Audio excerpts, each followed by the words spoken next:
દાહોદ જિલ્લાના ધાનપુર તાલુકાના કોટંબી ગામે વન વિભાગ દ્વારા ડ્રોન કેમેરાના મદદથી બીજનું વાવેતર કરવામાં આવ્યું। દેવગઢ બારિયાના નાયબ વન સંરક્ષક મુરલીલાલ મીણાના માર્ગદર્શન હેઠળ ધાનપુર રેન્જના સ્ટાફ દ્વારા કોટંબી જંગલ ભાગ વિસ્તારમાં ડ્રોન કેમેરાના મદદથી બીજનું વાવેતર કરવામાં આવ્યું।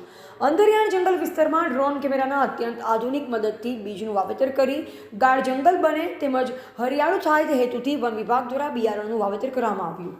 ટીવીટી ન્યૂઝ નેટવર્ક સાથે રિપોર્ટર સરપંચ પસાયા, ધાનપુર, દાહોદ। 2024ના રોજ બારિયા વન વિભાગ તરફથી ધાનપુર રેન્જની અંદર ધાનપુર રેન્જમાં ધાનપુર દક્ષિણ રાઉન્ડની અંદર કોટંબી બીટની અંદર જે ડ્રોન કેમેરાથી બીજનું વાવેતર કરવામાં આવેલ છે, જે બહુ સારામાં સારી કામગીરી છે અને એનાથી આપણે ઊંડાણવાળા વિસ્તારની અંદર જે બીજનું વાવેતર થઈ બહુ સારામાં સારી કામગીરી કહેવાય। આરએફઓ ધાનપુર વતી Shri NR Parmar, round forester Dhanpur ઉત્તર। સાહેબ આપનું નામ? NR Parmar, round forester Dhanpur ઉત્તર। હવે કોઈ જંગલ વધારે ઊંડો ભાગ હોય તો એમાં પાછું ડ્રોન કેમેરાથી પાછા વાવેતર ફરીથી પણ આપણે આવું વાવેતર કરીએ તો સારામાં સારું આપણને રિઝલ્ટ મળશે એવી આશા છે।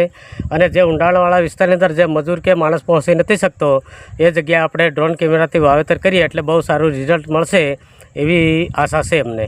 સરસ।